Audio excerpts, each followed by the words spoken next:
దేవుని యొక్క వాక్యాన్ని మనం కొన్ని రోజుల నుండి యేసుక్రీస్తు యొక్క పుట్టుక ఎలా ప్రారంభమైందో దాని గురించి మనం మాట్లాడుకుంటూ వస్తూ ఉన్నాం. దేవుడు ఆదాముతోనే ఆదికాండంలో ఒక మాటని జ్ఞాపకం చేశారు. ఆదికాండంలో స్త్రీ సంతానానికి నీ సంతానానికి వైరం కలుగుతుంది అని. స్త్రీ సంతానంగా పిలువబడింది భూమి మీద యేసు ప్రభు ఒకడేనని గలతీ పత్రిక 4:4 పౌలు గారు చెప్పారు. కాలం పరిపూర్ణమైనప్పుడు ఆయన తన కుమారుణ్ణి పంపించారని. ఇలాగా కొంతకాలం జరుగుతున్న తర్వాత నోవహు కాలం దగ్గరికి వచ్చేసరికి జలప్రలయం రావటం ప్రారంభమైంది. నోవహు కంటే ముందుగా ఉన్న వాళ్ళందరూ జలప్రలయంలో నాశనం అయిపోయారు, చనిపోయారు. అయితే నోవహు నీతిమంతుడు కనుక నీతిమంతుడిగా ఉన్న నోవహు కుటుంబాన్ని దేవుడు తప్పించినట్లుగా మనం చూడగలుగుతున్నాం. కారణం ఏంటంటే దేవుడు ఏదైనా ప్రామిస్ చేస్తే, దేవుడు ఏదైనా వాగ్దానం చేస్తే జలప్రలయం రానివ్వండి, భూమి అటు నుంచి ఇటు తిరగబడినివ్వండి, కొండలు అటు నుంచి ఇటు ఒకవేళ దాని స్థానాలు తప్పిపోనివ్వండి, దేవుడు వాగ్దానం చేస్తే ఆ వాగ్దానాలు ఆయన నెరవేరుస్తాడు. కాబట్టి ఆదికాండంలో స్త్రీ సంతానములకు నీ సంతానములకు అన్న మాట అది నెరవేర్చబడాలంటే ఏదో ఒక జనరేషన్ అనేది బయటికి రావాలి. ఆ వచ్చిన జనరేషనే నోవహు జనరేషన్ అని మీకు జ్ఞాపకం చేస్తూ వస్తున్నాను. నోవహులో నుండి దేవుడు ఎవరిని జ్ఞాపకం చేసుకున్నాడో మరి మీకు కొన్ని విషయాలు చెప్తూ వచ్చారు. నోవహు నుండి దేవుడు ఎవరిని జ్ఞాపకం చేసుకున్నాడు? షేముని జ్ఞాపకం చేసుకున్నాడు. నోవహు 3 పిల్లలు ఉన్నారు. ఆ 3 పిల్లల్లో షేము, హాము, యాఫెతు అనేవాడు ఉంటే షేము అనే జనరేషన్ దేవుడు ఏర్పాటు చేసుకున్నాడు. ఏ పక్కన రెండు ఆ ఇద్దరు పిల్లల్ని ఆ కొంచెం ప్రక్కన ఉంచారు. వాళ్ళ నుండి కూడా జనరేషన్లు వచ్చినాయి, కానీ ఏర్పాట్లో ఉన్న జనరేషన్లు కాదవి. షేములో నుండి మళ్ళీ 10 పిల్లలు వచ్చారు, కానీ ఆ పిల్లల్లో షేములో నుండి దేవుడు ఎవరిని ఏర్పాటు చేసుకున్నారంటే అర్పక్షదు అనే వ్యక్తిని ఏర్పాటు చేసుకున్నాడు.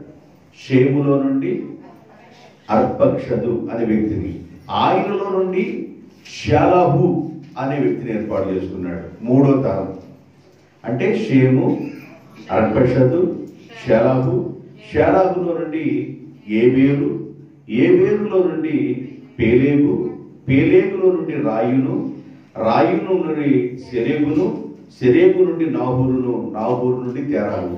ఈ చదవబడిన మాటలేవి మీకు అర్థమై ఉండవు, కానీ మీరు సింపుల్గా ఏం గుర్తుపెట్టుకోవాలంటే నోవహు కుమారుడైన షేములో నుండి 9వ తరం వాడైన అబ్రహాముని ఏర్పాటు చేసుకున్నాడు.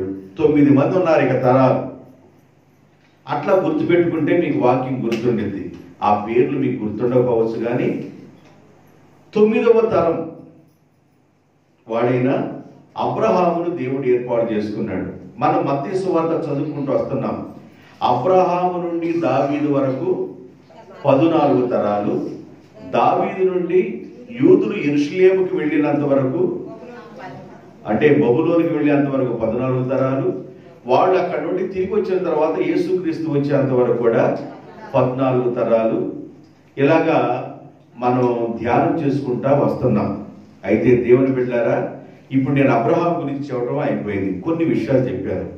ఇస్సాకు గారి గురించి కూడా కొన్ని విషయాలు చెప్పడం అయిపోయింది. ఇప్పుడు మీకు ఏం అర్థం కావాలంటే నోవహులో నుండి వచ్చిన 9వ తరమైన అబ్రహామును దేవుడు జ్ఞాపకం చేసుకొని, అబ్రహాంకి ఇష్మాయేల్ అనేవాడు కూడా పుట్టాడు కనుక ఇష్మాయేల్ ఏర్పాటులో లేడు, ఇస్సాకు ఏర్పాటులో ఉన్నాడు. ఇస్సాకులో నుండి 2 పిల్లలు వచ్చారు, యాకోబు, ఏశావు. ఏశావు ఏర్పాటులో లేడు, యాకోబు ఏర్పాటులో ఉన్నాడు. ఏర్పాటులో ఉన్న యాకోబుల గురించి ఈ రాత్రి కాలం కొన్ని మాటలు చెప్తాను. శ్రద్ధగా దేవుని యొక్క మాటలు వినండి. ఓషియా గ్రంథం 12వ అధ్యాయం, ఓషియా గ్రంథం 12వ అధ్యాయము 3-4 వచనాల్ని చదువుదాం. తల్లి గర్భమందు యాకోబు తన సహోదరుడు మడిమను పట్టుకొనెను.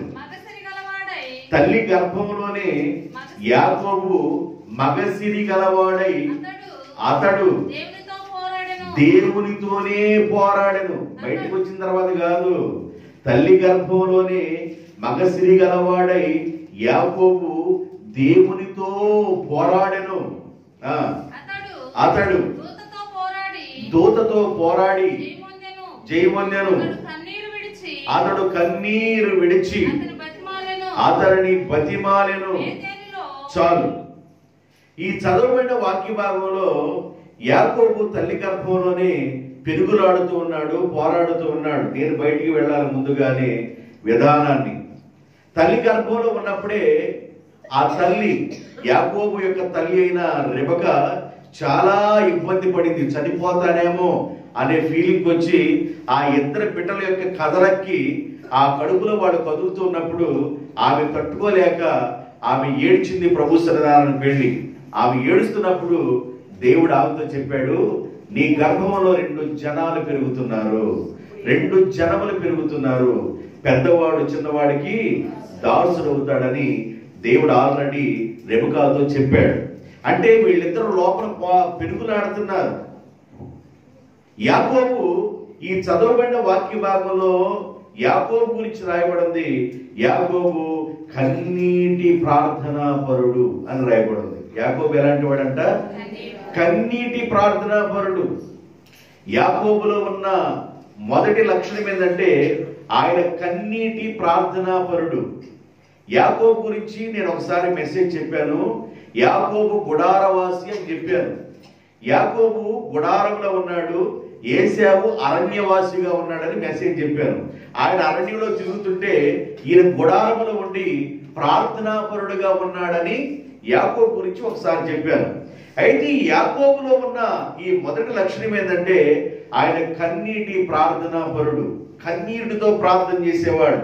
దేవుని బిడ్డారా, ప్రార్థనలోకి వెళ్ళినప్పుడు కన్నీటితో ప్రార్థన చేసే అనుభవాలు ఉండాలి. విశ్వాస జీవితంలో కన్నీటి ప్రార్థన అనుభవం ఉండాలి. నీ కన్నీటిని దేవుడు తన గుడ్డిలో దాచిపెడతాడు. కన్నీటి ప్రార్థన అనుభవం. పొడి పొడి ప్రార్థన చేయకూడదు. పొడి ప్రార్థన చేయకూడదు. ఒక మనిషి ఎప్పుడు కన్నీరు విడుస్తారు? ఒక మనిషి కళ్ళ నుండి నీళ్ళు ఎప్పుడు వస్తాయి? జరగరాది జరిగినప్పుడు. మనం ప్రేమించే పిల్లలకు కానీ, మనం ప్రేమించే వ్యక్తులకు కానీ ఏమైనా జరుగుతున్నప్పుడు కన్నీరు ఆటోమేటిక్గా వచ్చేస్తాయి. అలాగే దేవుని యొక్క పాదాల దగ్గర దేవుణ్ణి ప్రేమిస్తున్న బిడ్డలు తప్పనిసరిగా కన్నీటితో ప్రార్థన చేస్తూ ఉండాలి. కన్నీటి ప్రార్థన అనుభవం కలిగిన వాడు అన్నమాట. ప్రార్థన అనేది క్రైస్తవునికి ఎలా ఉండాలంటే వెన్నెముకలాగా ఉండాలి. ప్రార్థన అనేది క్రైస్తవుడికి వెన్నెముకలాగా. అంటే ఒక మనిషి స్టాండ్ అయి నిలబడాలంటే వెన్నెముక ఎంత బలంగా ఉంటే ఆ మనిషి అంత స్ట్రైట్ గా నిలబడతాడు. వెన్నెముకలో బలం తగ్గిపోయిన తర్వాత ఆ మనిషి వంగిపోతాడు. కాబట్టి ప్రార్థన ఒక మనిషికి వెన్నెముకలాగా ఉండాలి. ప్రార్థన ఒక మనిషికి శ్వాసలాగా ఉండాలి. ఎలా ఉండాలంట? శ్వాస అంటే ఊపిరి పీల్చుకునేటట్లుగా ఉండాలి ప్రార్థన. కొంతమంది ప్రార్థన చేస్తున్నావయ్యా, ప్రార్థన చేస్తున్నామంటే టైం లేదండి అన్నాడు. ప్రార్థన చేస్తున్నామంటే టైం సరిపోవట్లేదు ప్రార్థన చేయడానికి. అయితే ప్రార్థన గురించి మాట్లాడుతున్న ఈ సందర్భంలో ప్రార్థన ఎలాంటిదంటే శ్వాస లాంటిది. అంటే ప్రార్థన చేయడానికి టైం లేకపోతే శ్వాస తీసుకోకుండా ఉండకూడదు. నా మాటలు అర్థమయ్యా? శ్వాస ఒక 5 నిమిషాలు చాలు. 5 నిమిషాలు శ్వాస తీసుకోకుండా ముక్కు నోరు మూసుకొని కూర్చో, ఇక అయిపోయినట్టే. 5 నిమిషాలు చాలు. శ్వాస తీసుకోకుండా ఒక 5 నిమిషాలు కూర్చో, సరిపోద్ది. తుప్పు వదిలిపోద్ది. కొంతమందికి శ్వాస తీసుకోవడానికి టైం లేదయ్యా అంటారు. శ్వాస కంపల్సరీ తీసుకోవాలా అని వదులుతూ ఉండాలా. ఎప్పుడైతే నువ్వు గాలి పీల్చుకోవటం గాలి వదలటం లేకుండా ఉన్నావో ఆ తర్వాత నీ అడ్రస్ గల్లంతే. చాలా మంది జీవితాల్లో ప్రార్థనకున్న విలువ అర్థం కావటంలా. ప్రార్థనకున్న విలువ నీకు అర్థమైతే నీ కుటుంబం మీదకి, నీ బిడ్డల మీదకి ఆశీర్వాదం వచ్చింది. చాలా మందికి ప్రార్థనకున్న విలువ అర్థం కాక తింటున్నావా, పడుకున్నావా, లేచావా, వండుకుంటున్నావా, తింటున్నావా, ఇదే పని. ప్రార్థనకున్న విలువ అనేది నీకు అర్థమైతే ప్రార్థనాపరుడుగా ఉన్న యాకోబు మీదకి వచ్చిన బెనిఫిట్స్, ఆశీర్వాదాలు ఈ రాత్రి చెప్తాను, జాగ్రత్తగా వినండి. యాకోబు ప్రార్థనాపరుడు, కన్నీటి ప్రార్థనాపరుడు. యాకోబు తల్లి గర్భంలో ఉన్నప్పుడే పెరుగులాడుతూ ఉన్నాడు, పోరాడుతూ ఉన్నాడు. ఆయన ప్రార్థనాపరుడని జ్ఞాపకం చేస్తున్నాను. ప్రార్థన ఒక మనిషికి శ్వాస లాంటిది. ప్రార్థన ఒక మనిషికి శ్వాస లాంటిదండి. ప్రార్థన చేస్తూ ఉండాలి, దైవ సన్నిధానంలో వేడుకుంటూ ఉండాలి, దైవ సన్నిధానంలో గోజాడుతూ ఉండాలి. అలాగ ప్రార్థన చేసిన వ్యక్తుల్లో హన్నా కన్నీటితో ప్రార్థన చేసింది. దేవుని సముఖానికి వెళ్ళి ఏడుస్తుంది, కుమిలి ఏడుస్తుంది. సంతానం లేక, సూటిపోటి మాటలు పడలేక, పెరిగిన బాధ పడలేక హన్నా ఏడుస్తుంది. కన్నీటి ప్రార్థనా పర్రాలు. కన్నీటికి తప్పనిసరిగా దేవుని యొక్క సమాధానం వస్తుంది. ఎస్తేరు 3 దినాల కన్నీటితో ఉపవాసం ఉండి ప్రార్థన చేసిన భాగాలు కనబడుతుంటాయి బైబిల్లో చదువుతున్నప్పుడు. దేవుడు సౌలుని వదిలిపెట్టిన తర్వాత ప్రవక్త అయిన సమూయేలు సౌలుని బట్టి ఏడుస్తూ ప్రార్థన చేస్తున్నాడు, ప్రభువా అని. కాబట్టి బైబిల్లో కన్నీటి ప్రార్థనా పరులు ఉన్నారు. తిమోతి కన్నీటి ప్రార్థనా పరుడు. తిమోతి, నీవు ప్రార్థనలోకి వెళ్ళినప్పుడు మరి కన్నీటితో ప్రార్థన చేయటం, ఈ విషయాన్ని నేను గమనించి నా ప్రార్థనలో నేను జ్ఞాపకం చేసుకున్నప్పుడల్లా నీలో నుండి నాకేం గుర్తొస్తుందంటే కన్నీటితో నువ్వు ప్రార్థన చేసే వ్యక్తివని గుర్తొస్తుంది అని అంటాడు. ఇర్మియా గురించి రాయబడి ఉంది. ఇర్మియా నా కన్ను కన్నీళ్ళ ఓటగాను, నా తల జలమయముగా మారుతుంది అంటాడు. ఇర్మియా కూడా కన్నీటి ప్రార్థనా పరుడు. కాబట్టి ప్రార్థనలో కన్నీటితో ప్రార్థన చేసే వ్యక్తులు కావాలి. చాలా ఇంపార్టెంట్. యాకోబు కన్నీటి ప్రార్థనా పరుడు అనే విషయాన్ని నేను మీకు ఫస్ట్ విషయం జ్ఞాపకం చేస్తున్నాను. ఆయన కన్నీటి ప్రార్థనా పరుడు. ఆదికాండం 28వ అధ్యాయము 20వ వచనంలో ఒక మాట రాయబడి ఉంది. 28వ అధ్యాయము 20వ వచనం. అప్పుడు యాకోబు, నేను తిరిగి నా తండ్రి ఇంటికి క్షేమముగా వస్తే దేవుడు నాకు తోడయుండి నేను వెళ్ళుచున్న ఈ మార్గములో తల్లి దగ్గర నుండి వాళ్ళ మేనమామ గారి దగ్గరికి వెళ్ళడానికి 400 మైళ్ళ దూరం. నేను వెళ్ళుచున్న ఈ మార్గములో నన్ను కాపాడి తినుటకు ఆహారము, ధరించుకోవడానికి వస్త్రములను నాకు దయచేసిన ఎడల యెహోవా నాకు తోడయుండును. ఆయన చేసిన ప్రార్థనలో 2 విషయాలు అడిగాడు. తినడానికి ఆహారం, కట్టుకోవడానికి వస్త్రాలు. ఇంకా ఏమీ అడగల ఆయన ప్రార్థనలో. అయ్యా, నేను జీవించే కాలంలో తినటానికి ఆహారం లేకుండా నన్ను అలా చేయబాబు, కట్టుకోవడానికి వస్త్రాలు లేకుండా చేయబాబు, తినడానికి ఆహారం దయచేయి, కట్టుకోవడానికి వస్త్రాలు దయచేయని యాకోబు ప్రార్థన చేశాడు. ఆయన ప్రార్థనలో ఉన్న సింపుల్ ప్రార్థన ఏంటంటే, నాకు అది ప్రభువా, ఆ బండి ప్రభువా, ఈ బండి ప్రభువా, లేదా పలాంది ప్రభువా, పలానా ఆయనకి దాదాపు ఒక 10 ఎకరాలు ఉందంట, నాకు కూడా ఒక అరెకరం ఈ ప్రభువా అనే ప్రార్థన ఏం చేయలా. యాకోబు చేసిన ప్రార్థన సింపుల్ ప్రార్థన. తినడానికి ఆహారం, కట్టుకోవడానికి వస్త్రాలు, ఇది నాకు దయచే ప్రభువా అని యాకోబు ప్రార్థన చేస్తున్నాడు. యాకోబులో ఉన్న ప్రార్థన వింటూ కన్నీటి ప్రార్థన పరుడు. ఆయన చేసే ప్రార్థన ఏమని అడుగుతున్నాడంటే, నాకు తినడానికి ఆహారం, కట్టుకోవడానికి వస్త్రాలు. సొలొమోను మహారాజు అయ్యుండి సొలొమోను యొక్క జ్ఞానం చూడటానికి వివిధ దేశాల నుండి రాజులు, రాణీలు విలువైన కానుకలు తీసుకొని సొలొమోను దగ్గరికి వస్తూ ఉండేవాళ్ళు. ఆ రోజుల్లో సొలొమోను గారు రాజుగా ఉన్న కాలంలో ఆయన దగ్గరికి వస్తూ వెళుతూ ఉండేవాళ్ళు. గొప్ప ఆస్తి కలిగిన వాడు. వివిధ దేశాలలో అయిన సంపద సొలొమోను యొక్క రాజ్యంలో ఉండేది. ఏ దేశములో లేని సంపద సొలొమోను రాజ్యంలో ఉండేది. సొలొమోను ఏం ప్రార్థన చేశాడు అంటే, సామెతల గ్రంథంలో, దేవా, నేను నీతో 2 మనవులు చేయించున్నాను, నేను చనిపోవటానికి ముందుగా ఆ 2 మనవులు నాకు దయచేయి. వ్యర్థమైన వాటిని, అబద్ధములను ఒకటి నాకు దూరంగా ఉంచు. వ్యర్థమైన మాటలు, అబద్ధాలు నాకు దూరం చేయి. పేదరికమునైనను ఐశ్వర్యమునైనను నాకు దయచేయకము. పేదవాడినైనా అట్లా పేదరికంలో ఉంచు బాబు. బాగా ఐశ్వర్యవంతుడిగానైనా అలా నన్ను ఉంచు బాబు. పేదరికమైనను ఐశ్వర్యవంతుడైనను అలా నన్ను చేయబాబు. తగినంత ఆహారము నాకు అనుగ్రహించుము. ఒకవేళ తక్కువైపోతే, ఎక్కువైపోతే నేను కడుపు నిండిన వాడినై కొవ్వు బట్టి, కడుపు నిండిన వాడినై కొవ్వు బట్టి యెహోవా ఎవడని అందునేమో.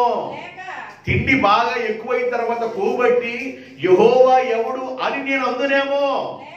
లేక పేదవాడినైతే, ఆహారం లేకపోతే ఆహారం కొరకు దొంగిలి నా దేవుని నామాన్ని అవమానపరుస్తానేమో. కాబట్టి నాకు ఆహారము దయచేయి ప్రభువా అని ప్రార్థన చేశాడు.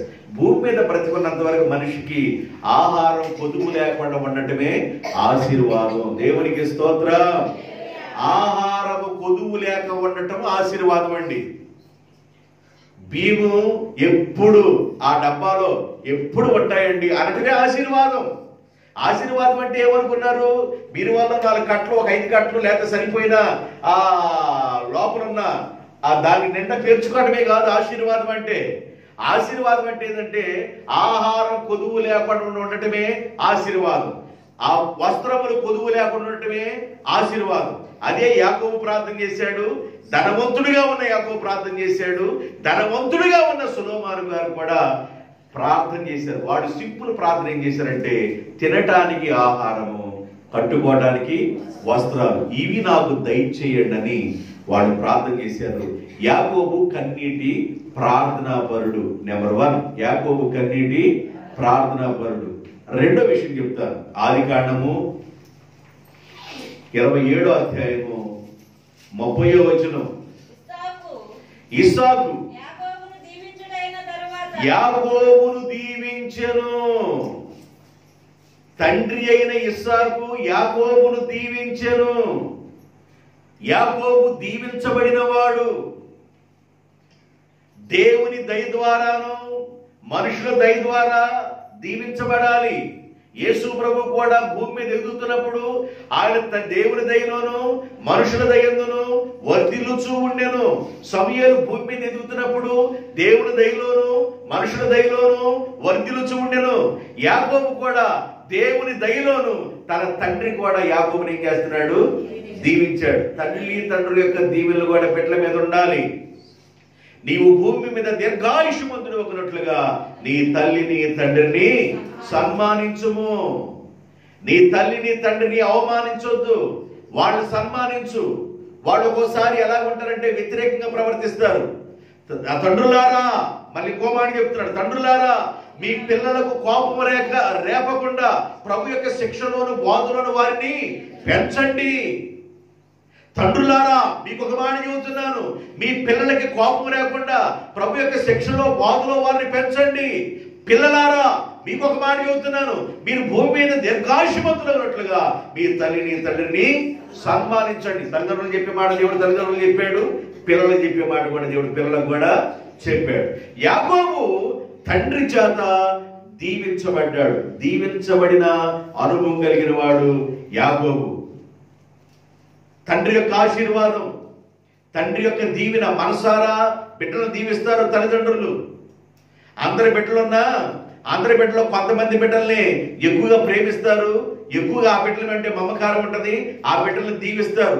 ఏదున్నా గాజున్నా పోసున్నా ఇక నువ్వే తీసుకమ్మా అని. మిగతా వాడు పోతే పోయేళ్ళు నువ్వే తీసుకుని అంటారు ఒక్కొక్క ఆడపిల్లని. మగపిల్లలు ఉంటారు కదండి, మగపిల్లలు ఉంటారు కదా, మగపిల్లడు ఆడు బాగానే బతుకుతున్నాడు అమ్మా, నువ్వు సాటుగా రాయిట్రా, మీ ఆయన ఏం చేయట్లేదు నీకు, రామెత్తారా. ఈమెమని అన్ని ఊడుతానే ఉండిద్ది. ఎవరు ఇంట్లో ఉన్నది అన్ని ఊడుతానే ఉంటది, శుభ్రంగా చీపురు తీసుకొని. కొందరు అట్లా ఉంటారు, కొందరు అలా ఉంటారు. కొందరు ఆడపిల్లలుగా ఉన్నవాడు తల్లిదండ్రులు చూసేవాళ్ళు ఉంటారు, కొందరు మగపిల్లలు ఉన్నవారు తల్లిదండ్రులు చూడనోళ్ళు ఉంటారు, కొందరు మగపిల్లలుగా ఉన్నవాడు తల్లిదండ్రులు చూసేవాళ్ళు ఉంటారు. అటు ఉంటారు, ఇటు ఉంటారు. యాకోబు ఎలాంటి వాడంటే ఇంటి పొట్టునే ఉండి, ఇంటి దగ్గరే ఉండి తన తండ్రిని తల్లిని చూస్తున్నాడు, గుడారవాసిగా ఉన్నాడు, ప్రార్థనాపరుడిగా ఉన్నాడు. యాకోబు దీవించబడిన వాడు. దేవునికి స్తోత్రం. ఎలా ఎంతగా దీవించబడిన వాడు యాకోబు అంటే ఆదికాండం 32వ అధ్యాయము 26వ వచనం. ఆదికాండం 32వ అధ్యాయము 26వ వచనం. ఆయన తెల్లవారుచున్నది కనుక నన్ను పోనివ్వమనగా అతడు నీవు నన్ను ఆశీర్వదించితేనే గాని నిన్ను పోనీయను అనెను. యాకోబు పెనుయేలు అనుభవం అంటే ఎబ్బేపు రేవు దగ్గర ఒక రాత్రంతా దేవునితో పోరాడుతూ ఉన్నాడు. ఒక రాత్రంతా దేవుని దగ్గర వేడుకుంటా ఉన్నాడు. ఆ వేడుకున్న యాకోబు ఏమన్నాడంటే నీవు నన్ను ఆశీర్వదించితే గాని నేను నిన్ను పోనివ్వను.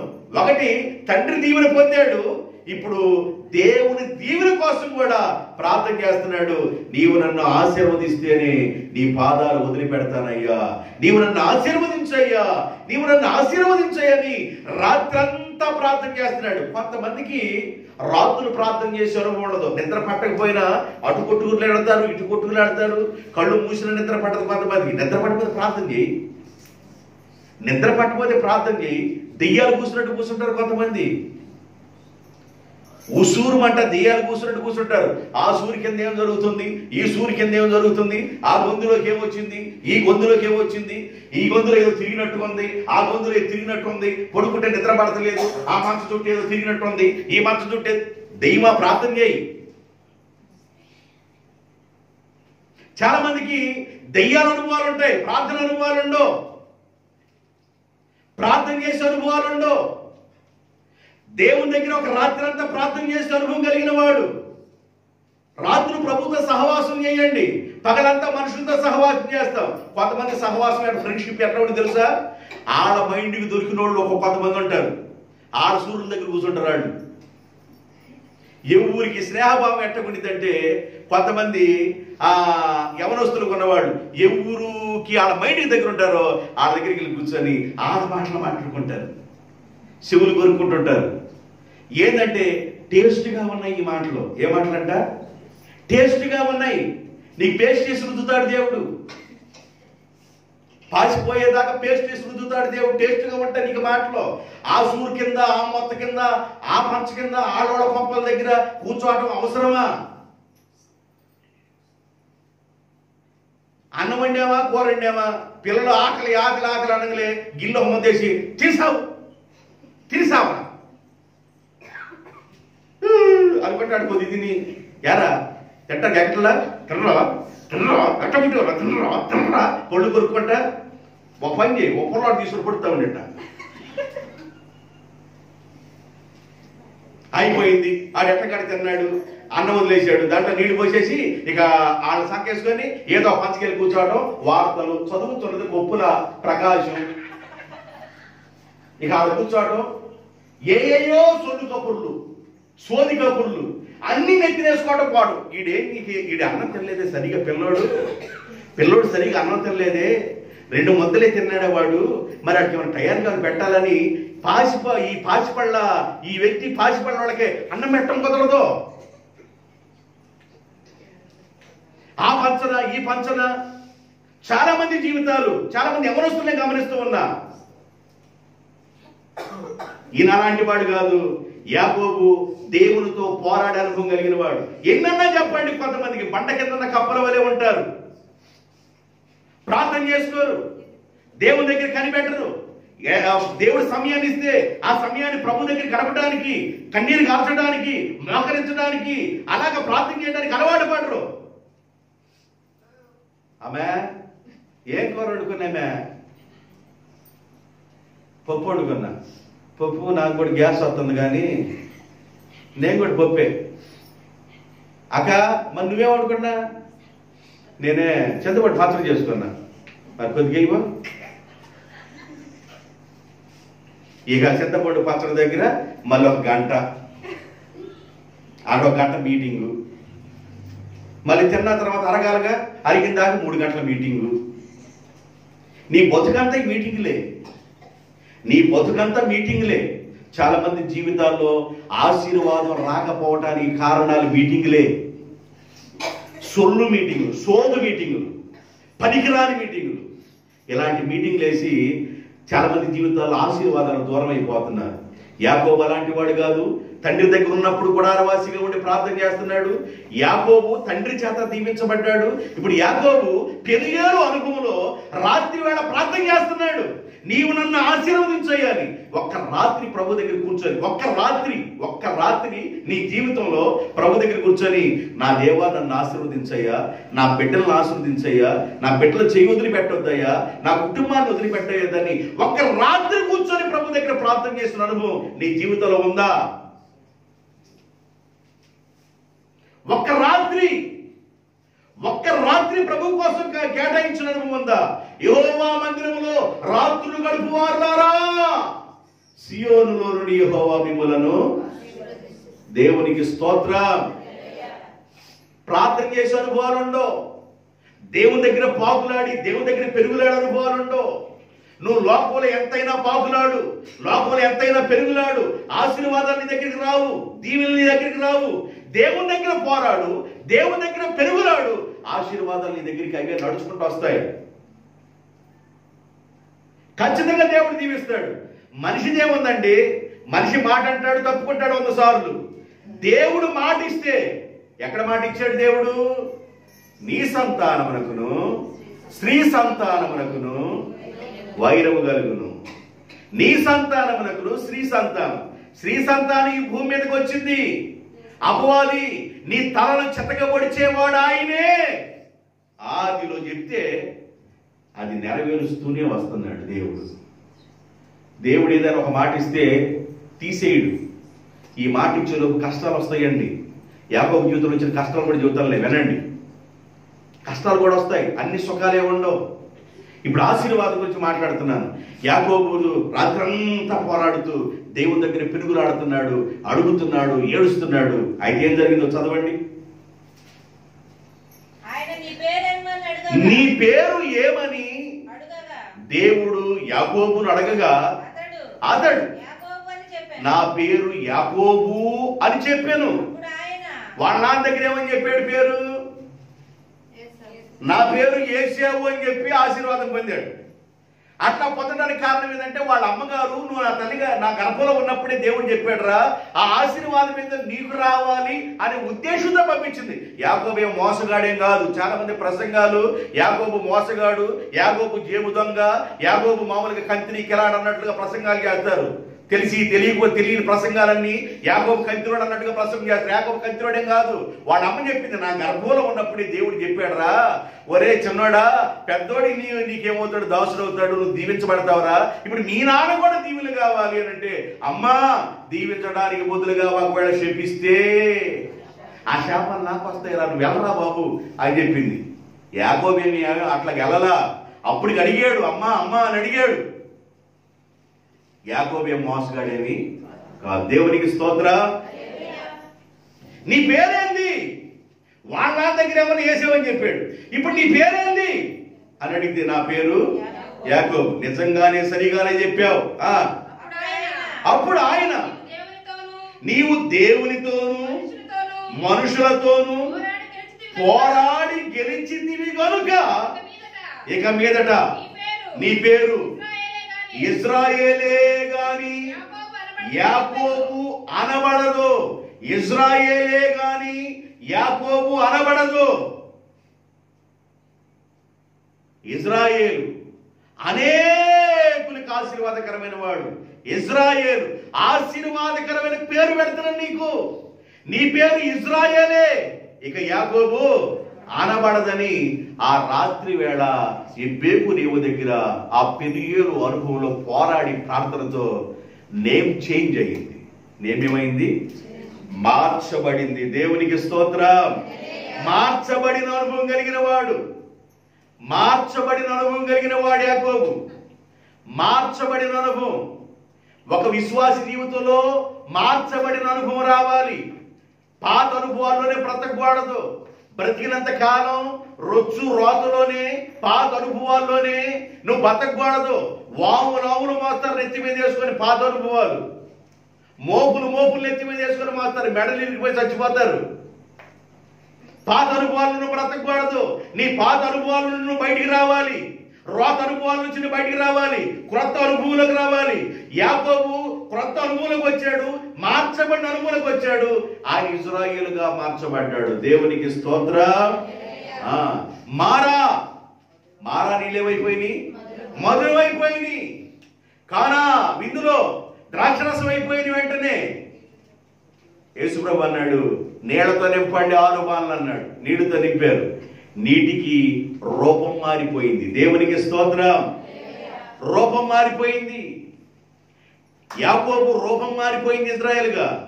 నీటి రూపం మారిపోయింది, రుచి మారిపోయింది, కలర్ మారిపోయింది, అన్ని విధాలైన రూపాలు మారిపోయింది. పొయ్యంత నీళ్లే. నీటి రంగు మారింది, రుచి మారింది, రూపం మారింది. మారాలి దేవుని పిల్లలు. దేవునికి స్తోత్రం. మారిన అనుభవం కలిగిన వాడు యాకోబు, మారిన అనుభవం కలిగిన వాడు. అబ్రాం, నీ పేరు అబ్రాం అనబడదు, నీ పేరు అబ్రహాము. అబ్రహాము మార్చబడిన అనుభవం. అబ్రహాముగా మార్చబడ్డాడు. నీవు జనములకు తండ్రి. శారాగా మార్చబడింది, జనములకు తల్లి. మార్చబడిన అనుభవాలు ఉండాలి. యాకోబు మార్చబడిన అనుభవంలో ఉన్నాడు. దేవుని పిల్లలు మారు మనసు పొంది మార్చబడిన అనుభవంలో ఉండాలి.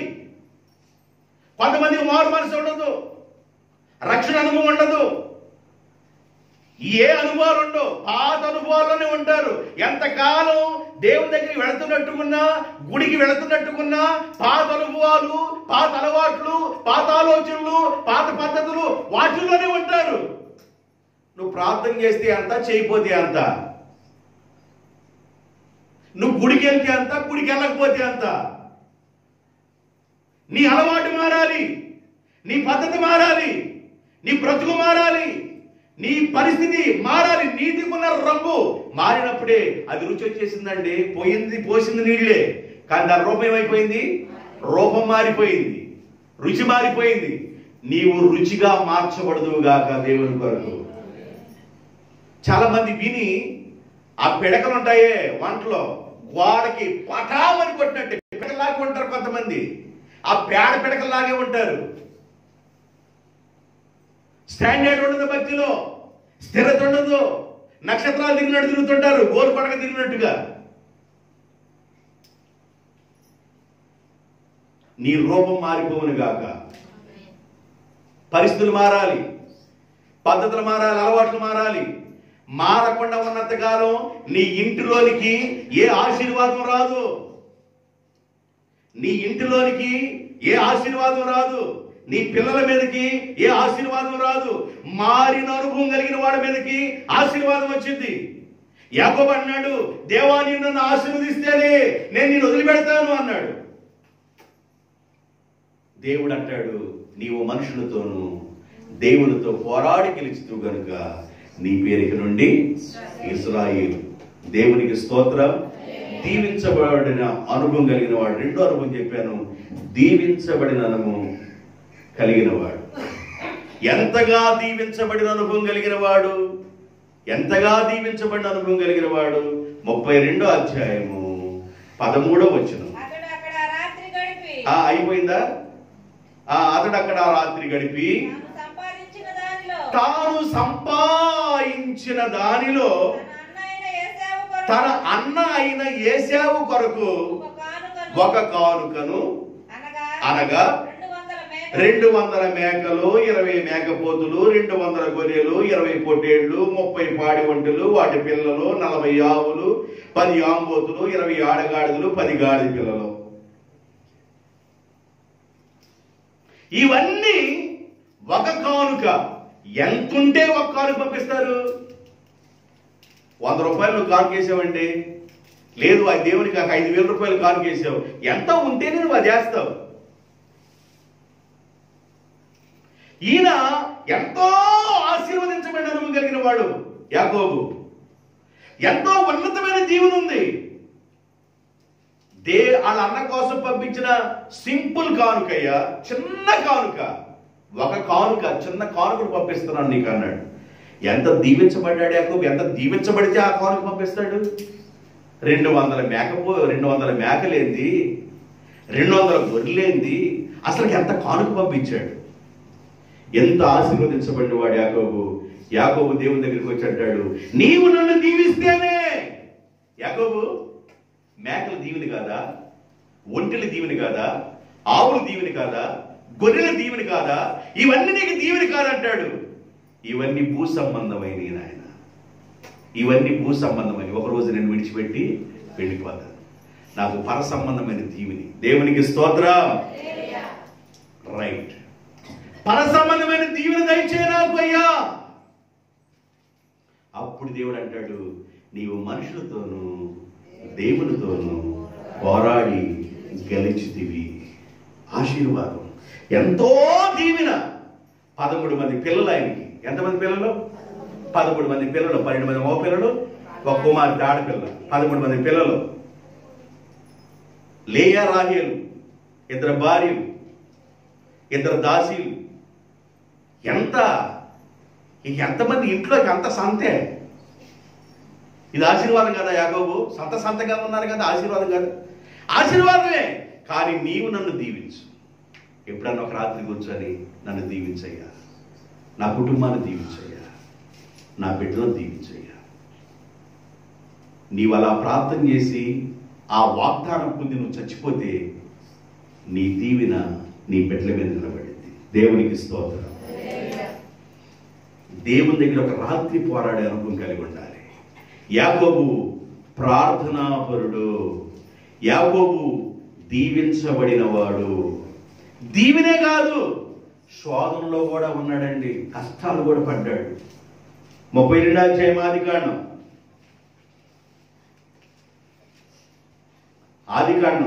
32 తర్వాత చెప్తారు. ఆదికాండం 47వ అధ్యాయం 9వ వచనం.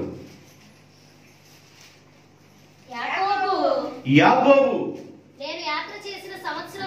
ఫరో అడుగుతున్నాడు, అయ్యా నీ పరిస్థితి అంటే, నేను యాత్ర చేసిన సంవత్సరములు 130 సంవత్సరాలు. నేను జీవించిన సంవత్సరములు కొంచెముగా ఉన్నది. అయితే నా లైఫ్ లో ఎంతో దుఃఖాన్ని నేను ఎదుర్కొన్నాను. ఆశీర్వదించబడిన యాకోబుకి ఏముందంట? దుఃఖం కూడా ఉంది. దీవించబడిన యాకోబుకి దుఃఖం కూడా ఉంది. ఫరో రాజుతో చెప్తున్నాడు, అయ్యా నేను యాత్ర చేసిన సంవత్సరాలు 130 సంవత్సరాలు, నేను జీవించిన సంవత్సరాలు చాలా తక్కువ. అయితే ఈ యాత్రలో నాకెంతో దుఃఖం ఉంది. చదవమ్మా. అది నా పితరులు యాత్ర చేసిన దినములలో వారు జీవించిన సంవత్సరములన్నీ కాలేదని ఫరోతో చెప్పాను. నేను దుఃఖపడిన విధానాలు చాలా ఎక్కువగా ఉన్నాయి. యాకోబు, నీకెందుకు దుఃఖమయ్యా? నీకెందుకు దుఃఖం? ఏంటి అంత దుఃఖమైంది యాకోబు అనంటే, ఏసేపు లేడు నాకు. ఏసేపు కనబట్టలేదు. నేను ప్రేమించే ఏశావు లేడు. పిల్లోడిని చనిపోయాడని, పిల్లోడిని కోల్పోయాడని యాకోబు ఏడుస్తున్నాడు. వాళ్ళ పిల్లలు వచ్చి, నానా మేమున్నాం కదా, ఏసేపు బదులు మేము ఉన్నాం కదంటే, ఏసేపు బదులు మీరున్నా, ఏసేపు అంటే నాకు ప్రాణవరా. ఒక్కొక్క పిల్లోడికి, ఒక్కొక్క కూతురుకో, ఒక కొడుకో నువ్వు ప్రేమించే బిడ్డలకి ఏదైనా నవ్వితే నీకు ముందు బీపీ డౌన్ అయిపోద్ది. ఏమైపోద్ది? నువ్వు ప్రేమించే బిడ్డలకి ఏదన్నా జరుగుతుందనంటే ముందు బీపీ డౌన్ అయిపోద్ది. నీకు ఉప్పేసుకొని మజ్జిగ తాగిన బీపీ పెరగదు, డౌన్ అయిపోద్ది. రక్తం పారాడుతుంటుంది. నువ్వు ప్రేమించే బిడ్డలకి, నువ్వు కనుక్కున్న బిడ్డలకి, నువ్వు అతి విస్తారంగా ప్రేమించే బిడ్డలకి ఏదైనా జరుగుతుందంటే నీ ప్రాణం పోయినట్లుగా విలవిల్లాడుతూ ఉంటావు. అదే రక్తబంధం. ఏ బంధం అది? రక్తబంధం. అదే యేసు రక్తబంధం. విలవిల్లాడుతూ ఉంటాం. మన ప్రేమించే బిడ్డలకి ఏదైనా జరుగుతున్నప్పుడు, జరగరాని ఏదైనా జరిగినప్పుడు మన దుఃఖానికి ఇక దాన్ని ఎవరు అవధులుండో ఆపలేరు. ఏడుస్తూ ఉంటావు, కూలిపోతా ఉంటావు. యాకోబు అనుభవంలో కన్నీటి ప్రార్థన అనుభవం ఉంది, యాకోబు అనుభవంలో దీవించబడిన అనుభవం ఉంది. ఈ అనుభవాలతో పాటు ఆయనకు శ్రమ పడిన దినాలు కూడా, కష్టపడిన దినాలు కూడా ఉన్నాయి.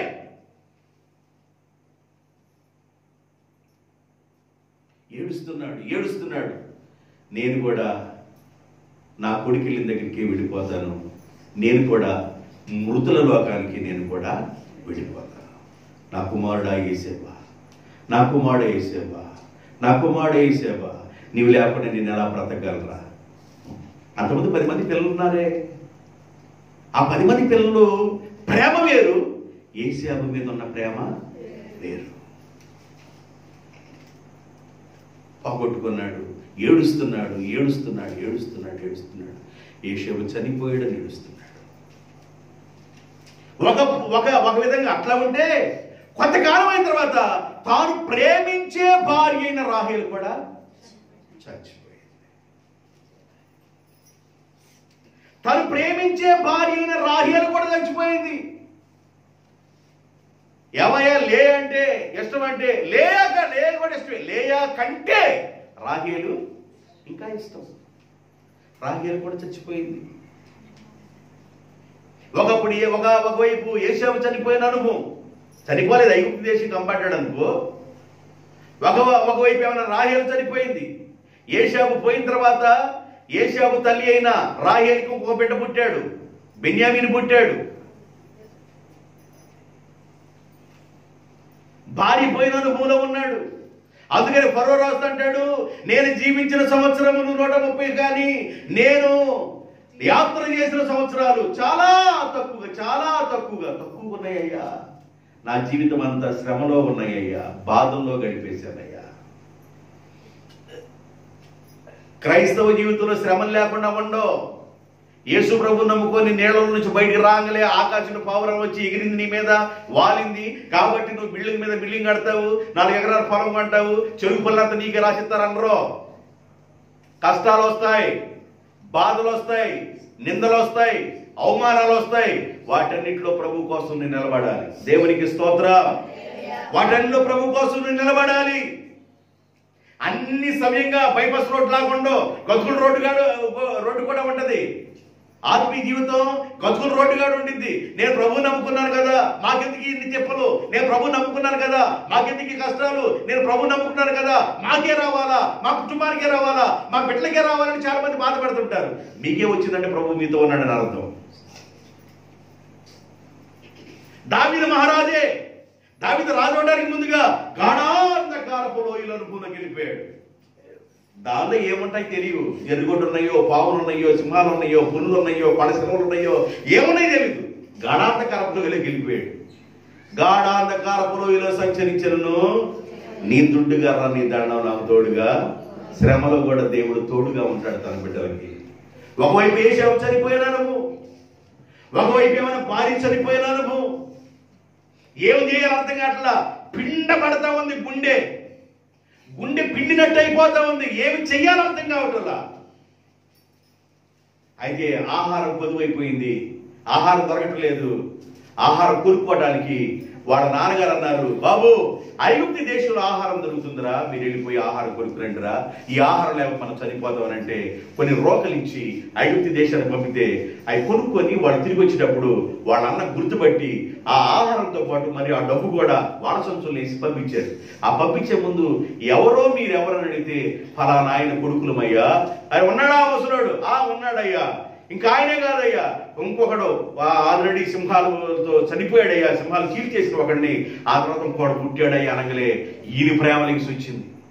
ఏనికి? యేసేపు ప్రేమలింగ్స్ వచ్చింది. ఈయన అంటాడు, ఇదిగో మీరు నిజమైన వ్యక్తులే అయితే మీరు వచ్చేటప్పుడు ఆ పొట్టుని పట్టుకురండి, ఈసారి వచ్చేటప్పుడు మీరు పొట్టు రాకుండా వచ్చారంటే మీరు నిజంగా దొంగలే అన్నట్లుగా మాట్లాడాడు. ఈ రోగాలు తీసుకొని ఇంటికి వచ్చేసారు. ఇంటికి వచ్చిన తర్వాత కూర్చొని తిన్నారు, అయిపోయింది. కొద్ది కాలం తిన్నారు, తెచ్చుకున్న ఆహారం అయిపోయింది. మళ్ళా వెళ్ళాలి. మళ్ళా వెళ్తే మగపిల్లలందరూ అడుగుతున్నారు, నానా ఈసారి మేము వెళ్ళి కొనుక్కు రావాలంటే ధాన్యం, ఈసారి అవి ఐగుప్తు దేశంకి వెళ్ళిపోయి ధాన్యం కొనుక్కు రావాలంటే ఆఖరి పుట్టినాడు ఒకడు ఉన్నాడు, మేము అన్నం కావాలని జారి ఆయన తీసుకురమ్మంటున్నారు నాన్న అన్నాడు. ఒరే ఒకవైపు వేసేవను పోగొట్టుకొని ఇప్పటికే నేను సరిగా తిండి తిప్పలు లేకుండా ఉన్నాను రా, ఈళ్ళు కూడా నేను పోగొట్టుకొని నేను పంపను అన్నాడు. నేను పంపను. మేము కూడా వెళ్ళాం నాన్న, 10 మంది పిల్లలు బతిలాడుతున్నారు పంపనన్నాడు. యోధా అనేవాడు వచ్చాడు. జాగ్రత్త, రేపు యోధా గురించి చెప్తా. యోధా అనేవాడు వచ్చాడు. యోధా వచ్చి, నాయన ఆయన ప్రాణానికి తోడు నా ప్రాణం అడ్డేస్తా, నాతో పాటు నేను బిడ్డకి తమ్ముడికి ఏమి జరగకుండా తీసుకొస్తాను, నాతో పాటు. యోధాని యాకోబు నమ్మాడు. దేవునికి స్తోత్రం. పంపాడు. బెన్యామీను చూసుకొని ఏడుస్తున్నాడు యోసేపు, ఘోరంగా ఏడుస్తున్నాడు. ఆయన దుఃఖానికి విడుదల లేదు. ఎంత ఏడుస్తున్నాడంటే ఏడ్చి ఏడ్చి ఏడ్చి ఆ ఏడుపు ఆక గుండె పగిలిన వాడాయి భయంకరంగా ఏడ్చాడు. ఆ ఏడుపు ఫరో రాజు దగ్గరికి వెళ్ళిపోయింది. వీళ్ళెవరో కాదయ్యా, నా అన్నదో, వీడు నా తమ్ముడు, నా తండ్రి కష్టాల్లో ఉన్నాడు. రాజు అన్నాడు, మీ తండ్రి కష్టాల్లో ఉంటుంది, వాళ్ళందరికీ బళ్ళు పెట్టి పంపించు, వాళ్ళని తీసుకురండి అన్నాడు. దేవునికి స్తోత్రం. అక్కడ తీసుకొచ్చిన తర్వాత మాట్లాడుతున్నాడు ఈ మాట యాకోబు. ఫరో ఎదురుకు వచ్చినప్పుడు మాట్లాడుతున్నాడు ఈ మాట. ఏ మాట? మన చదవండి 47:9. యాకోబు, నేను యాత్ర చేసిన సంవత్సరములు 130 సంవత్సరాలు, నేను జీవించిన సంవత్సరములు చాలా కొంచెముగాను దుఃఖములో గడిపానయ్యా. ఇటు చచ్చిపోయాడు అనుకున్నానయ్యా యోసేపు, ప్రాణం పోయిందయ్యా, ఏదో గట్టిగా బ్రతుకుతున్నానయ్యా, జీవిస్తున్నామంటే జీవిస్తున్నానంటుగా ఉన్నానే గాని నా బిడ్డను పోగొట్టుకుని ఒక గట్టిగా బ్రతుకుతున్నానయ్యా. ఒకవైపు చూస్తే నా భార్య చనిపోయింది, ఇంకొక వైపు చూస్తే నన్ను బెన్యామీను తీసుకుని వెళ్ళారు, మళ్ళీ వాడొస్తాడో రాడు, ఇదొక భయం. నేను భయాల్లో జీవించాను, ఆందోళనలో జీవించాను. ఆ బ్రతుకంతా ఎలా అయిపోయిందని యాకోబు శ్రమ పడిన కాలం లేకపోలేదు ఆయన జీవితంలో. విలాప వాక్యాల గ్రంథం 3:33 ఒక మాట రాయబడింది. విలాప వాక్యాల గ్రంథం 3:33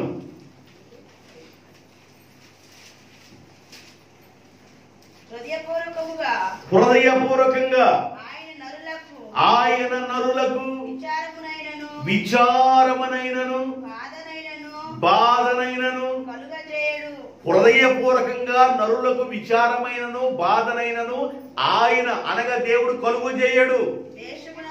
దేశమునందు చెరబట్టబడిన వారందరినీ ఆయన ఎవ్వరికి హృదయపూర్వకంగా బాధ కలుగు చేయడు, దుఃఖాన్ని కలుగు చేయడు. దేవుడు బాధని దుఃఖాన్ని కలుగు చేసేవాడు కాడు. కొన్ని సమయాలు వస్తాయి, ఆ బాధను అనుభవించాలి, ఆ కష్టాన్ని నువ్వు అనుభవించాలి. నాకెందుకు వచ్చింది అనకుండా ఆ బాధని నువ్వు అనుభవించాలి. దేవుని పాద సన్నిధానం ఆ బాధను నువ్వు దాటుకుని ఆ మెట్టు పైకి వెళ్ళిన తర్వాత నువ్వు అందుకునే మెట్టు ఆశీర్వాదము, ఆనందము, సంతోషం ఈ నువ్వు అనుభవిస్తావు. దేవునికి స్తోత్రం. యాకోబులో మొదటి అనుభవం కన్నీటి ప్రార్థన పరుడు. యాకోబులో రెండో అనుభవం దీవించబడిన అనుభవం. యాకోబులో ఉన్న మూడో అనుభవం మార్చబడిన అనుభవం. యాకోబులో ఉన్న నాలుగో అనుభవం శ్రమలు అనుభవించిన అనుభవం. ఇలా నేను చెప్పుకుంటే అలాంటి యాకోబు గురించి చాలా విషయాలు చెప్తా. ఇంకొకటి రెండు చెప్పేసి నేను వాక్యాన్ని ముగించేయాలని అనుకుంటున్నాను. సంఖ్యాకాండం 23:21 యాకోబు గురించి దేవుడు మాట్లాడుతున్నాడు. సంఖ్యాకాండం 23:21 ఆయన యాకోబులో ఏ దోషమును దేవుడు అన్నాడు, యాకోబులో నేను ఏ దోషమును కనుగొనలేదు. ఇశ్రాయేలీలు అంటే యాకోబు ఇశ్రాయేలుగా మార్చబడ్డాడే, ఆ ఇశ్రాయేలులో ఏ వంకరతనమును నేను చూడలేదు. యాకోబులో ఏ దోషం చూడలేదని దేవుడు చెబుతుంటే యాకోబు మోసగాడని ఎట్టా ప్రసంగం చేస్తావు? తెక్కలోడా. యాకోబు మోసగాడని ఎలా ప్రసంగం చేస్తావు? దేవుడు అన్నాడు, యాకోబులో ఏ దోషము నేను చూడలేదు. యాకోబులో ఏ వంకరతనం చూడలేదు. వంకర బుద్ధి కలిగిన వాడు కాదు, దోషం ఆయనలో లేదు. దేవుని ఎదురు యథార్థంగా ఉన్నాడు యాకోబు, నిర్దోషిగా ఉన్నాడు యాకోబు, ప్రార్థనాపరుడుగా ఉన్నాడు యాకోబు, గుడారవాసిగా ఉన్నాడు యాకోబు, ప్రార్థనాపరుడిగా, పెరుగులాడేవాడుగా, కన్నీటి ప్రార్థనాపరుడిగా, దీవించబడిన అనుభవం కలిగి ఉన్న అనుభవం ఉన్నవాడు యాకోబు. యాకోబులో వంకరతనం లేదు, యాకోబులో దోషం లేదని సర్వశక్తిమంతుడైన దేవుడు సాక్ష్యం ఇస్తున్నాడు. వంకరతనము మన జీవితాలకు ఆశీర్వాదం రానికుండా చేసింది. మన మీద ఉన్న దోషాలు మన జీవితాలకు ఆశీర్వాదం లేకుండా చేస్తుంది. యెషయా గ్రంథంలో అంటాడు, మిమ్మల్ని రక్షింపనేరకున్నట్లు నా హస్తము కృచగా లేదు, మిమ్మలను మీ ప్రార్థనలు వినకుండా ఉండడానికి నా చెవులేమి మందం కాలేదు. మీకు నాకు మధ్య దోషాలంటూ వస్తున్నాయి. ఒక మనిషి ఆశీర్వదించబడకపోవడానికి కారణం దోషం. నువ్వు వదిలేయాలా. లోపల ఒకటి పెట్టుకొని బయట ఒకటి పెట్టుకొని ప్రవర్తించకూడదు.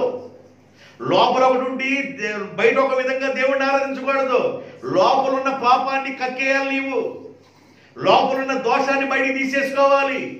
ఆశీర్వాదం అనేది ఎలా వస్తుందంటే, లోపల ఏదైనా కుళ్ళు, కుశిద్ర, దోషం, పాపం ఒకవేళ కానీ లోపల ఉన్నట్లయితే నువ్వు ఎక్కడేసేవరో సొబ్బా కొంగడంటే అక్కడే ఉన్నానంటాడు. ఆశీర్వాదం నీకు రావాలి. దేవునికి స్తోత్రం.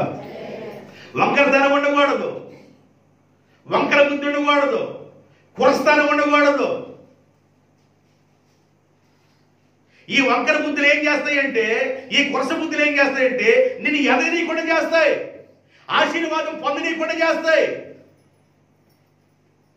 యాకోబులో నేను ఏ దోషము చూడలేదు. దేవుడు అంటున్నాడు, సర్వశక్తిమంతుడైన దేవుడు అంటున్నాడు, 24 పెద్దలు, 4 జీవులు, కోటాను కోట్ల దేవదూతల మధ్య యెహోవా పరిశుద్ధుడు పరిశుద్ధుడు పరిశుద్ధుడు పరిశుద్ధుడు పరిశుద్ధుడు పరిశుద్ధుడు అని ఆరాధించబడే దేవుడు సాక్ష్యం ఇస్తున్నాడు. యాకోబులో ఏ దోషం లేదు. దేవునికి స్తోత్రం. హల్లెలూయా. ఏ వంకరతనం లేదు. అలాంటి వాడు యాకోబు. అలాంటి వాడు యాకోబు. అలాంటి యాకోబు గురించి దేవుడు గొప్ప టెస్టిమనీ ఇస్తున్నాడు, సాక్ష్యాన్ని పలుకుతున్నాడు. నీ సాక్ష్యం ఎలా ఉంది? కొరస బుద్ధిలో ఉన్నావా? దోషము నీ మీద ఉందా? లోపల ఉండవలసిన విషయం నీలో ఉందా? దాన్ని నువ్వు కక్కకుండా ఉన్నంతకాలం ఎన్ని సంవత్సరాలైనా భక్తి చేయి. అది నీ నుండి పోకుండా ఉన్నంతకాలం ఎన్ని సంవత్సరాలు భక్తి చేయి, ఆశీర్వాదాలు రావు. నువ్వు ఆశీర్వదించబడటానికి ఒకటే ఒక స్తోత్రం, దోషం లేనివాడిగా ఉండు, వంకర బుద్ధి లేనివాడిగా ఉండు, నీకు ఆశీర్వాదం వస్తుంది. యాకోబును దీవించిన దేవుడు నిన్ను కూడా దీవిస్తాడు. యాకోబును దీవించిన దేవుడు నిన్ను కూడా ఆశీర్వదిస్తాడు. వంకరతనం లేనివాడు. మరొక మాట గుర్తు చేస్తాను. చాలా మాటలు గుర్తు చేస్తే మీకు అర్థం కాదు కాబట్టి ఇంకొకటి గుర్తు చేసి ముగించేస్తాను. ద్వితీయోపదేశకాండం 32వ అధ్యాయం 9వ వచనం. 32వ అధ్యాయం 9వ వచనం. యెహోవా వంతు ఆయన జనమే. యెహోవా వంతు ఆయన జనమే. ఆయన స్వాస్థ్య భాగము యాకోబే. దేవునికి స్తోత్రం. ఆయన స్వాస్థ్య భాగం. స్వాస్థ్యం అంటే ఎవరు? కుమారుడు యెహోవా అనుగ్రహించు ఆయన స్వాస్థ్య భాగము యాకోబే. నా కుమారుడయా యాకోబు, నా స్వాస్థ్య భాగం, నా కుమారుడు. కుమారుడికి ఉండే విలువ చాలా ఎక్కువ పడుతుంది కుటుంబంలో. ఆయన స్వాస్థ్య భాగము నా కుమారుడే. స్వాస్థ్య భాగం యాకోబే. అందుకని దేవుడు అంటాడు, నేను అబ్రహాము దేవుడను, ఇస్సాకు దేవుడను, ఇశ్రాయేలు దేవుడు అల్లా, యాకోబు దేవుడను. దేవుడు ఎంత గొప్పవాడండి. నా స్వాస్థ్యం, నా కుమారుడే యాకోబు, నా స్వాస్థ్య భాగం, నా సొంతం, నా జనం. నా జనం. యాకోబు అంటే ఎవరనుకున్నా? నా జనం, నా పిల్లలు అన్నాడు. నా పిల్లలను తాకిన వాడు నా కనుపాపని తాకినట్లే. ఎంత గొప్ప దేవుడు! యాకోబు గురించి ఎంత విషయాలు చెబుతున్నాడండి. ఆ యాకోబులో నుండి ఇజ్రాయేలీల పిల్లలు, అంటే యాకోబు ఇజ్రాయేల్గా మార్చబడ్డాడు. ఇజ్రాయేల్గా మార్చబడిన ఆ యాకోబులో నుండి 12 మంది కుమారులు వచ్చారు. ఆ 12 మంది కుమారులు 12 గోత్రాలు. ఈ 12 గోత్రాలలో దేవుడు మరలా ఎవరిని ఎన్నుకున్నాడంటే యోధాని ఎన్నుకున్నాడు. రేపు యోధా గురించి మాట్లాడుకుందాం. యోధాని ఎన్నుకున్నాడు. చిన్న పాట పాడి నేను వాక్యాన్ని ముగించాలని ఆశపడుతున్నాను. ఆఖరిగా ఒక చిన్న పాట పాడు.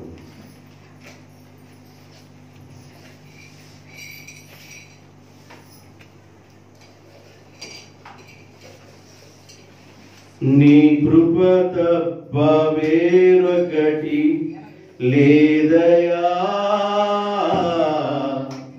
నీ కృప తప్ప వేరొకటి యేసయ్యా, నీ కృప తప్ప వేరొకటి లేదయా, నీ కృప తప్ప వేరొకటి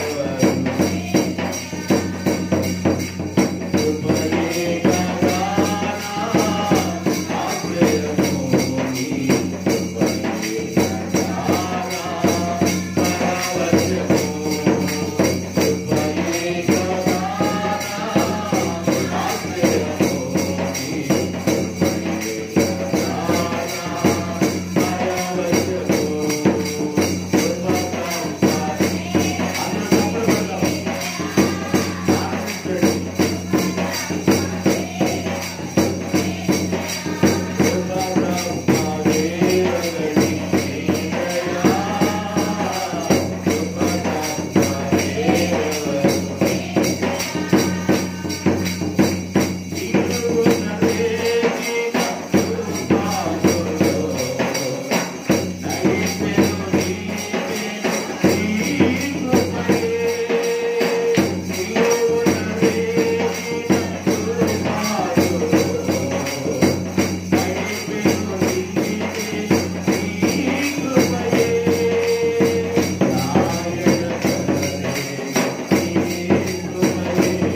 పరిశుద్ధుడా నీకు స్తుతులు స్తోత్రాలు నాయన. ఆది సంభూతుడా అల్ఫై ఒమేగై నీకు స్తోత్రాలు. మమ్ములను పాలించువాడా నీకు స్తోత్రాలు. మీ మాటలో ఉన్న మాధుర్యము అర్థం కాక తండ్రి, ఆ రుచి అర్థం కాక ఎందరో తండ్రి దూరంగా ఉంటున్నారు. మీ మాటలో ఉన్న రుచి, ఆ రంగు, ఆ విధానం అర్థమైతే ప్రార్థన చేసే ఒక జనాంగం ఖచ్చితంగా లభిస్తారు. దేవా, మీ బిడ్డని ప్రార్థనా పొందగా చేయండి, పరిశుద్ధాత్మగా నింపండి, పరిశుద్ధ రక్తాన్ని ప్రోక్షింప చేయండి, మీ కొరకు సాక్షులుగా చేయండి. ఒక కోపం మండుతున్న జ్యోతులుగా మీ బిడ్డలని దీవించమని ప్రార్థన చేస్తున్నాను. ప్రార్థన వెలుగు చేత నింపమని ప్రార్థన చేస్తున్నాను. కుటుంబాలను ఆశీర్వదించమని ప్రార్థన చేస్తున్నాను. కుటుంబాలలో బలిపీఠాలు కట్టేవాడుగా, కుటుంబాల్లో మోకరించి ప్రార్థించేవాడుగా, మీ కొరకు నాయన రంగు రుచి నాయన మార్పు చెందే బిడ్డలుగా మీ బిడ్డలు తీర్చిదిద్దమని ప్రార్థన చేస్తున్నాను. దోషం లేని వారుగా, వంకరతనం లేని వారుగా పెంచమని ప్రార్థన చేస్తున్నాను. మేలు చేసి మహిమ పొందమని కూడిన బిడ్డలందరినీ మీరు ఆశీర్వదించండి. ఈ రాత్రి మాతో మాట్లాడదు వందనాలు, స్తుతులు, స్తోత్రాలు యేసయ్య నామములో ప్రార్థన చేయుచున్నాను తండ్రి. ఆమేన్.